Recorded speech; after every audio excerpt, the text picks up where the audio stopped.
she called after Dorothea, who was already hurrying back to her rich widow.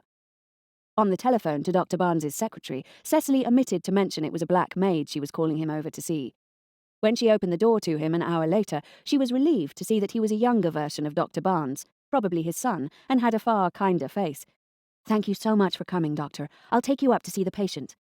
6 flights of stairs later, Cecily pushed open the door to the attic room. "Her name is Lankanua, and she arrived just a few days ago from Kenya with me," Cecily said, studying the doctor's face for his reaction. "All right then, let's have a look at her, shall we?" Cecily took Stella's hand, and they both moved out of the way so that Dr. Barnes could examine Lankanua. "Before I touch her, I must ask you if you think it could be whooping cough. A number of cases have been reported recently, I suspect due to the number of immigrants entering the city." "Oh no, it's definitely not whooping cough, Doctor.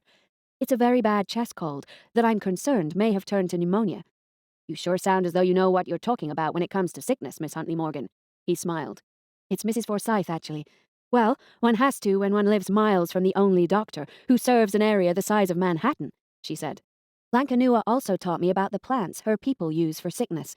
Her mother was a wise woman, and I reckon her remedies work." "I'll bet they do, Mrs. Forsyth," Dr. Barnes said as he drew his stethoscope out of his bag and listened to Lankanua's chest. "Right. Could you help me sit her up so I can listen to her back?" "Of course. When I called, I was expecting your father to arrive here." "My father has retired, and I've taken over the practice. I'm sorry if you were disappointed." "Oh, not at all." Cecily shook her head. "How does her chest sound?" "Too wheezy for my liking. I think your diagnosis is correct, Mrs. Forsyth. Your maid is on the cusp of developing pneumonia. It's a good job you called me when you did." "Do you have anything to give her?" "I do indeed. It's a new wonder drug called penicillin, and it's technically only available in hospitals and administered by injections. I had a couple of patients presenting with much the same symptoms as your maid here, and was able to beg some from the hospital. They are both recovering beautifully." Dr. Barnes dug in his bag once more and produced a small bottle and some syringes.